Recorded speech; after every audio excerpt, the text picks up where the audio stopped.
October 14th, 1938, was not a day recorded in any history book. But for Mara, it was the end of the world she knew and the beginning of a colder, sharper reality.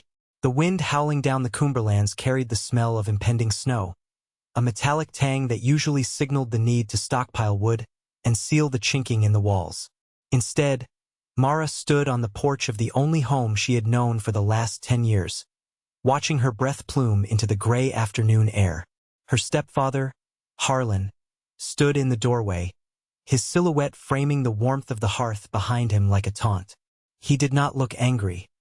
Anger implied passion, and Harlan was a man of cold, calculated economics. He held the doorframe with a hand that looked like a gnarled root, his eyes scanning the 3 burlap sacks at Mara's feet. "You're 18 now," Harlan said, his voice flat, devoid of the theatrical cruelty one might expect from a villain, which made the moment worse. "The law says I'm done. The ledger says I'm past done. You eat like a field hand, but you don't carry a plow," he didn't shout. He simply stated it as a fact of agricultural inventory, as if she were a mule that had gone lame. Mara didn't beg. She knew the arithmetic of this house. Since her mother had passed the fever winter 2 years prior, Mara had been living on borrowed time. She tightened the scarf around her neck, a rough wool thing she had carded and spun herself, and looked him in the eye. "I'll need the sled," she said. It was not a question. "And the glass frames from the shed. The ones you said were trash." Harlan paused, chewing on the inside of his cheek. He likely weighed the value of the cracked window sashes against the effort of arguing. "Take the trash," he muttered, stepping back and beginning to close the heavy oak door. "But don't come knocking when the drifts hit the eaves. Not my blood, not my burden." The latch clicked shut, a sound final enough to cleave her life in two. If you want to see how a cast-off girl survives a winter that kills grown men, you have to watch what she does in the first hour. Most would have walked toward the town, 10 miles down the valley, to beg for charity or work in the textile mills. Mara turned the other way. She turned toward the ridge line, toward the jagged spine of the mountain where the elevation rose sharp and the trees grew stunted and twisted. She loaded the sled, a crude assembly of ash wood runners, with her 3 sacks and the 6 heavy, dust-caked window sashes. The weight was immense, dragging at her shoulders like a physical anchor, but she leaned into the harness. She wasn't just walking into the wilderness. She was walking toward a specific memory, a lesson from her biological father, Tobias, dead a decade now, who had taught her that the world was full of invisible lines. He had shown her that survival wasn't about fighting the cold, but about tricking it.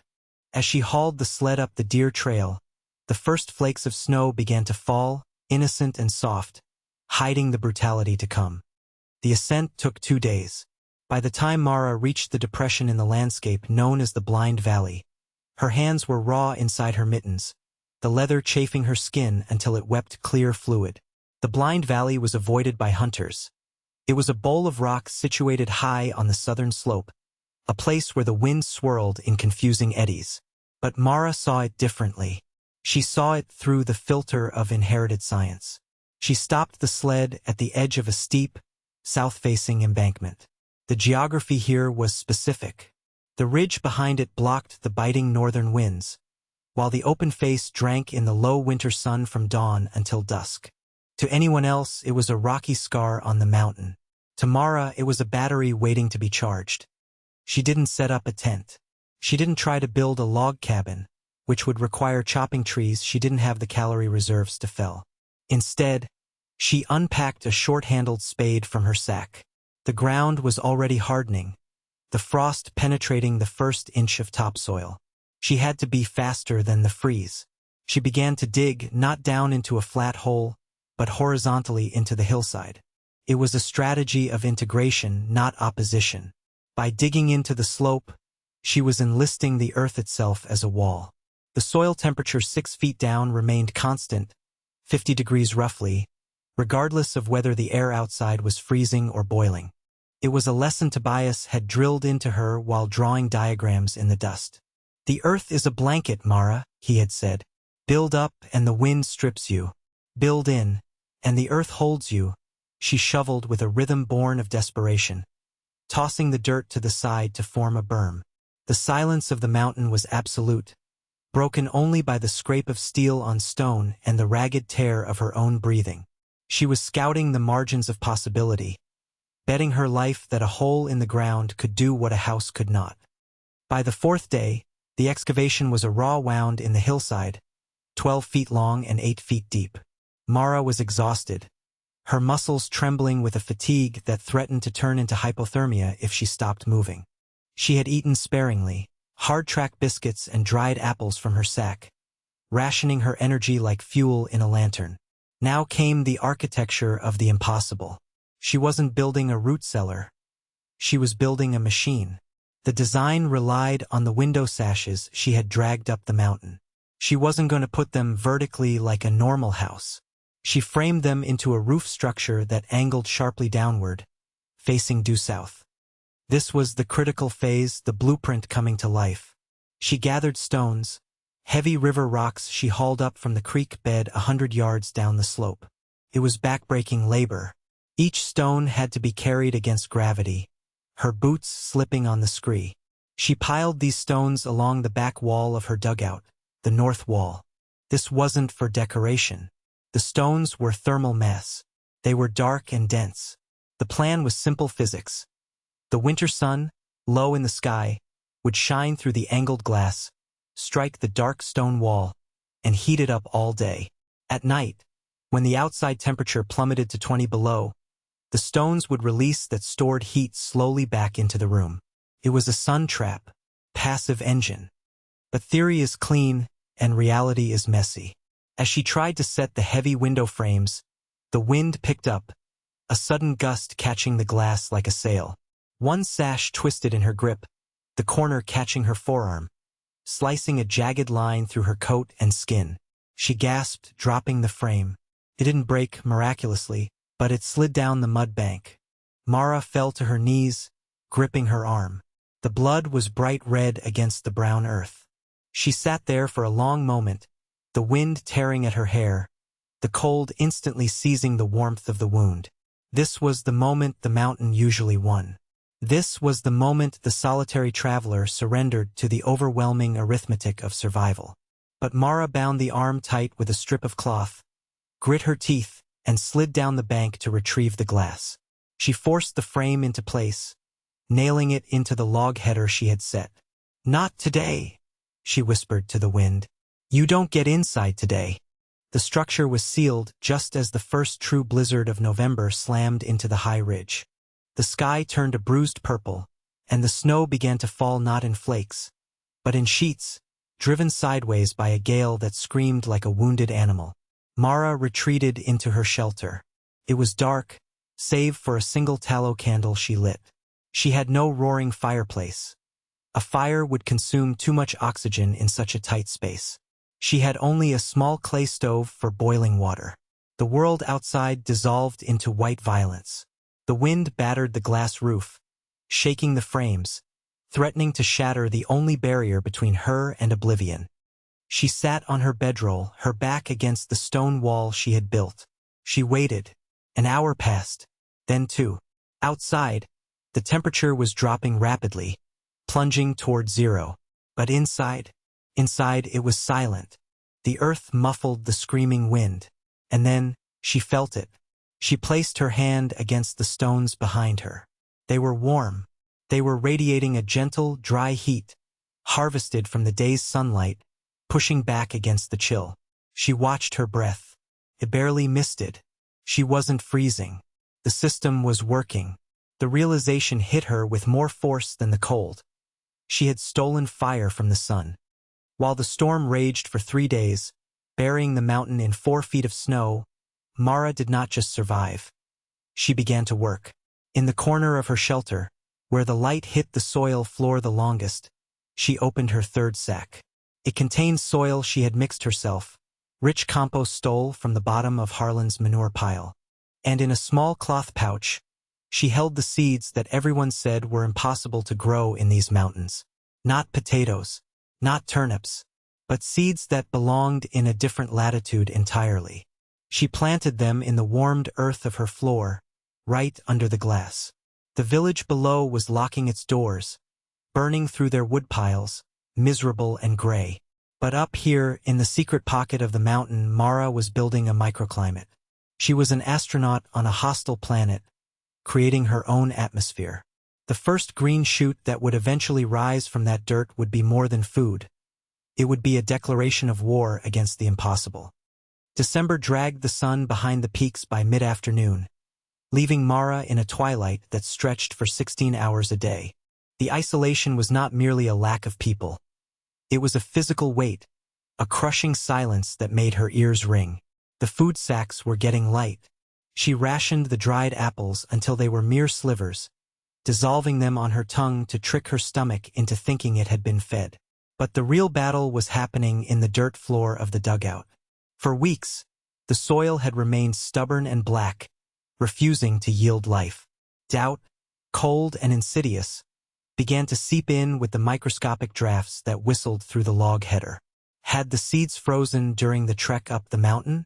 Was the soil she had mixed too acidic, or perhaps too cold despite the thermal mass? She spent hours staring at the patch of earth, willing it to break. She checked the thermometer, a tarnished brass instrument she had salvaged from the bottom of a junk drawer, obsessively. 52 degrees inside, 10 degrees outside. The thermal battery of the river stones was holding, regulating the dip of the night, but biology ran on its own schedule, indifferent to her desperation. Every day was a cycle of maintenance that felt like religious observance. She would wake before dawn, scraping the frost from the inside of the glass to ensure maximum light transmission. She would rotate the water barrels she had positioned along the east wall, dark metal vessels designed to absorb the morning heat. She wiped down the condensation, fighting the constant threat of mold that could wipe out her fragile ecosystem in a single day. Her life shrank down to the care of invisible roots and the conservation of calories. The loneliness was a living thing now, sitting in the corner of the room, watching her. There were moments, deep in the long nights, when she considered walking back down, accepting the humiliation, begging for a corner in a barn. But the memory of Harlan's cold dismissal froze that impulse. She would rather freeze on her feet than kneel. Then, on the morning of the winter solstice, the darkest day of the year, the physics of her survival finally tipped. She saw it. A loop of pale green, no bigger than a fingernail, pushing through the dark compost. It was a spinach sprout. To a modern eye, it was a garnish. To Mara, it was proof that the laws of the universe still held, even here in the blind spot of the world. It was the first yes the mountain had given her. By mid-January, the impossible had happened. The dugout was no longer just a shelter. It was a jungle in a bottle. The spinach had exploded, leaves dark and crinkled with nutrients, feeding on the trapped carbon dioxide of her own breath and the constant, regulated warmth of the stones. She harvested leaf by leaf, the taste shocking her palate, sharp, metallic, and explosively alive compared to the dead, gray flour of her hardtack biscuits. Her skin, which had begun to gray with the early stages of anemia, flushed pink again.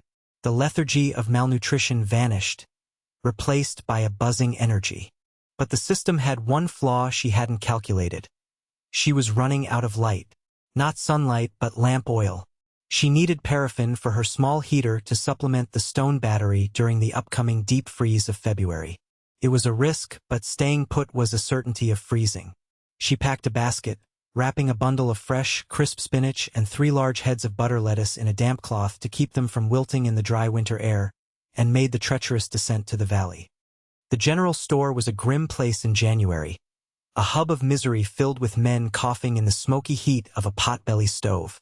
The air smelled of wet wool, stale tobacco, and defeat. When Mara pushed through the door, the conversation died.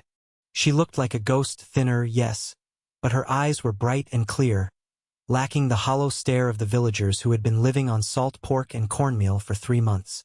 She placed her coins on the counter, scrimped from years of odd jobs, and asked for 3 gallons of kerosene. The storekeep, a sour man named Mr. Henderson, sneered as he fetched the cans. "Harlan said the wolves would have you by Christmas," he muttered, slamming the metal cans onto the wood. Surprised you ain't frozen solid, Mara didn't answer. She didn't offer a retort. She simply packed her oil. But as she turned to leave, the cloth covering her basket slipped. The bright, electric green of the lettuce leaves flashed against the drab brown of the room like a neon sign. The silence in the room deepened, shifting from dismissal to shock. In 1938, in the dead of winter, fresh vegetables were a myth, something reserved for the ultra-wealthy in the city, shipped by rail from the south. Here, they were an impossibility. Plastic? One man asked, squinting through the gloom. No, Mara said, her voice steady as she adjusted the cloth. Life. She walked out before they could ask more, leaving a room of starving men wondering if they had just seen a miracle or a hallucination. News travels faster than wind in a small valley, especially news that defies the natural order. It took 3 days for the curiosity to overpower the fear of the cold. Gareth, a trapper who knew the ridges better than any wolf, took the bet. He was not a cruel man, nor was he one of Harlan's cronies, but he was a pragmatist who believed in hard limits. If a girl was hiding fresh food on the mountain, she had either stolen it from a root cellar in the next valley, or she was lying. He tracked her boot prints, faint depressions in the wind-scoured snow, up toward the blind valley. The climb winded him, and he was a man of iron lung. He noted the path she took. It was steep, treacherous, and clever, avoiding the deepest drifts.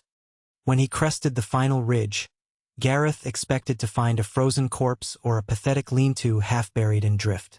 Instead, he stopped dead. Embedded in the hillside was a glowing eye. The setting sun caught the glass array of the greenhouse, reflecting a blazing orange rectangle amidst the endless blue-white of the snow. It looked like a portal to another world, a geometry that shouldn't exist in the wild. He approached cautiously, his rifle slung over his shoulder, the crunch of his snowshoes loud in the stillness. He saw the smoke curling from a hidden vent, wispy and clean. He saw the lack of snow on the glass, melted by the internal heat. He knocked on the wooden frame of the door, the sound hollow and sharp in the thin air. "Open up," he called out, his voice rough with the cold. "Unless you're a spirit," the door, a heavy assembly of insulated planks packed with straw, creaked open. Mara stood there, a skinning knife in her belt, but her face was calm. She didn't look like a victim. She looked like the captain of a ship. "Wipe your feet," she said, pointing to a rough mat of woven grass. "The dirt is sacred." Gareth stepped inside and was immediately hit by a wall of air that smelled of wet earth, crushed leaves, and humidity. It was the smell of June in the middle of February. He blinked, his glasses fogging instantly in the sudden warmth. As his vision cleared, he stared, his mouth slightly open. Rows of green, vibrant life stretched back into the hill, surrounded by the heat-radiating river stones. It wasn't magic, it was engineering. He saw the water barrels absorbing the low sun, the angled glass maximizing the lux, the insulation of the earth banking the heat. He looked at Mara, really looked at her, for the first time. She wasn't the cast-off waif the town described. She was a master builder who had outsmarted the winter. "Harlan is a fool," Gareth said quietly, the condensation dripping from his beard onto his coat. He reached out and touched a spinach leaf, rubbing it between his thumb and forefinger as if testing its reality. This is worth more than gold right now. The town is sick. Scurvy is nipping at the edges. Children are bleeding from the gums.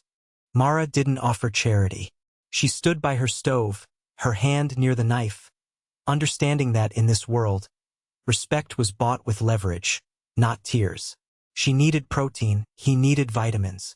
"I need meat," she said, her voice flat and businesslike. "Venison, cured and smoked. I can't hunt and tend the glass at the same time. And I need glass jars to preserve the excess." Gareth looked at the girl, then at the garden that defied the winter. He realized he wasn't looking at a refugee, but a supplier. The power dynamic had completely inverted. "I'll bring a buck tomorrow," he said, nodding slowly. Dressed and quartered. For 3 baskets of this, it was a fortune. It was a robbery. But it was fair. The skeptical witness had become the partner, and the girl on the mountain had just opened her first trade route. The winter eventually broke, as all winters do, surrendering to the muddy, turbulent spring of 1939. When the snow finally melted, revealing the brown scars of the earth, Mara didn't just walk down the mountain. She descended as a different entity. She had gone up as a dependent child, discarded by a man who saw her as a liability. She came down as a landlord of her own destiny. Harlan stood on his porch as the sled came down the trail, the runners hissing on the mud. It was not empty. It was loaded with jars of preserved greens, seedlings ready for the spring market, and smoked venison. He didn't speak. There was nothing to say. He saw the trapper, Gareth, walking beside her, carrying a crate of her produce with the respect one gives to a volatile explosive. The village, which had expected a funeral, instead received a masterclass. Mara had not only survived, she had innovated her way out of the food chain. She passed her stepfather's house without turning her head. The validation didn't come from his apology, which would never come, but from the undeniable fact of her existence. She had built a fortress of glass and stone, and in doing so, she had built a self that could no longer be evicted. Mara's greenhouse stood for another 40 years, a testament to the fact that impossible is often just a lazy word for a problem we haven't solved yet. She proved that when the world closes a door, you don't just look for a window, you build a frame, you angle it south, and you trap the light. Her story isn't just about vegetables. It's about the cold seasons in your own life. When you are cut off, when the resources are stripped away, and when the experts say you are finished, what do? Do you wait for the freeze to take you? Or do you pick up a shovel and dig into the side of the hill? The seeds of your next victory are likely already in your pocket, disregarded and forgotten, waiting for you to create the right conditions. You don't need a permission slip to survive. You just need to be willing to build where others are afraid to go.